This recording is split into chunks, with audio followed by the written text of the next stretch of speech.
ಮೈ Jio application ಬಳಸಿಕೊಂಡು Jio tune ಅನ್ನು ಹೇಗೆ ಹೊಂದಿಸುವುದು? ಮೈ ಜಿಯೋ ಆಪ್ ತೆರೆಯಿರಿ.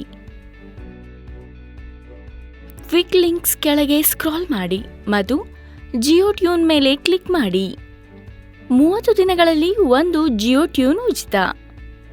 ನೀವು ಜಿಯೋ ಸಾವನ್ ಪ್ಯಾಕ್ ಹೊಂದಿದ್ದರೆ ಈ ಆಯ್ಕೆಯಿಂದ ನೀವು ಅನಿಯಮಿತ ಜಿಯೋ ಟ್ಯೂನ್ ಅನ್ನು ಸಕ್ರಿಯಗೊಳಿಸಬಹುದು ಅಥವಾ ಬದಲಾಯಿಸಬಹುದು. ನಿಮ್ಮ ಜಿಯೋ ಟ್ಯೂನ್ ಅನ್ನು ಸಕ್ರಿಯಗೊಳಿಸಲು ಸರ್ಚ್ ಮೇಲೆ ಟ್ಯಾಪ್ ಮಾಡಿ. ನಿಮ್ಮ ನೆಚ್ಚಿನ ಹಾಡನ್ನು ನೀವು ಇಲ್ಲಿ ಹುಡುಕಬಹುದು. ಹೆಚ್ಚಿನ ಆಯ್ಕೆಗಳಿಗಾಗಿ ಈಗ ಈ ಐಕಾನ್ ಮೇಲೆ ಟ್ಯಾಪ್ ಮಾಡಿ. ಪ್ರಿವ್ಯೂ ಅನ್ನು ಕೇಳಲು ಪ್ಲೇ ಬಟನ್ ಮೇಲೆ ಟ್ಯಾಪ್ ಮಾಡಿ.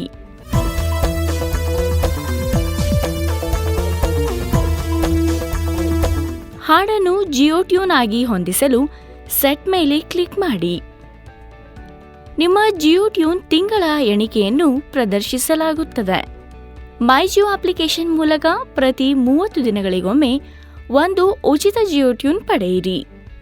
ಗಮನಿಸಿ, ನೀವು 25ರಿಂದ 30ನೇ ದಿನದ ನಡುವೆ ಜಿಯೋ ಟ್ಯೂನ್ ಅನ್ನು ಬದಲಾಯಿಸದಿದ್ದರೆ ಅಥವಾ ನಿಷ್ಕ್ರಿಯಗೊಳಿಸದಿದ್ದರೆ ಅದು ಪ್ರತಿ 30ನೇ ದಿನಕ್ಕೆ ಸ್ವಯಂಚಾಲಿತವಾಗಿ ಅವಧಿ ಮುಕ್ತಾಯಗೊಳ್ಳುತ್ತದೆ. ನಿಮ್ಮ ಜಿಯೋ ಟ್ಯೂನ್ ಈಗ ಸಕ್ರಿಯವಾಗಿದೆ. ನಿಮ್ಮಲ್ಲಿ ಈಗಾಗಲೇ ಒಂದು ಸಕ್ರಿಯ ಜಿಯೋ ಟ್ಯೂನ್ ಇದ್ದು ನವೀಕರಣ ಬಾಕಿ ಇರುವಾಗ ಜಿಯೋ ಟ್ಯೂನ್ ಅನ್ನು ಹೇಗೆ ನವೀಕರಿಸುವುದು ಎಂದು ನೋಡೋಣ. ಮೈ ಜಿಯೋ ಆಪ್ ತೆರೆಯಿರಿ.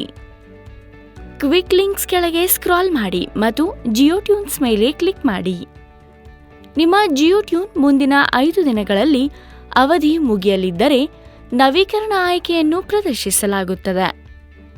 ನೀವು ಮುಂದಿನ 30 ದಿನಗಳವರೆಗೆ ಅದೇ ಜಿಯೋ ಟ್ಯೂನ್ ಅನ್ನು ನವೀಕರಿಸಲು ಬಯಸಿದರೆ ರಿನ್ಯೂ ಬಟನ್ ಕ್ಲಿಕ್ ಮಾಡಿ. ಎಸ್ ಮೇಲೆ ಕ್ಲಿಕ್ ಮಾಡಿ. ನಿಮ್ಮ ನೆಚ್ಚಿನ ಜಿಯೋ ಟ್ಯೂನ್ ಅನ್ನು ಮುಂದಿನ 30 ದಿನಗಳವರೆಗೆ ನವೀಕರಿಸಲಾಗಿದೆ. ಈ ಜಿಯೋ ಟ್ಯೂನ್ ಅವಧಿ ಮುಗಿಯಲು ಉಳಿದಿರುವ ದಿನಗಳ ಸಂಖ್ಯೆಯನ್ನು ಸಹ ನೀವು ನೋಡುತ್ತೀರಿ. ಈಗ ಮೈ ಜಿಯೋ ಅಪ್ಲಿಕೇಶನ್ ಬಳಸಿ ಜಿಯೋ ಟ್ಯೂನ್ ಅನ್ನು ನಿಷ್ಕ್ರಿಯಗೊಳಿಸುವುದು ಹೇಗೆ ಎಂದು ನೋಡೋಣ. ಮೈ ಜಿಯೋ ಆಪ್ ತೆರೆಯಿರಿ. ಕ್ವಿಕ್ ಲಿಂಕ್ಸ್ ಕೆಳಗೆ ಸ್ಕ್ರಾಲ್ ಮಾಡಿ ಮತ್ತು ಜಿಯೋ ಟ್ಯೂನ್ಸ್ ಮೇಲೆ ಕ್ಲಿಕ್ ಮಾಡಿ.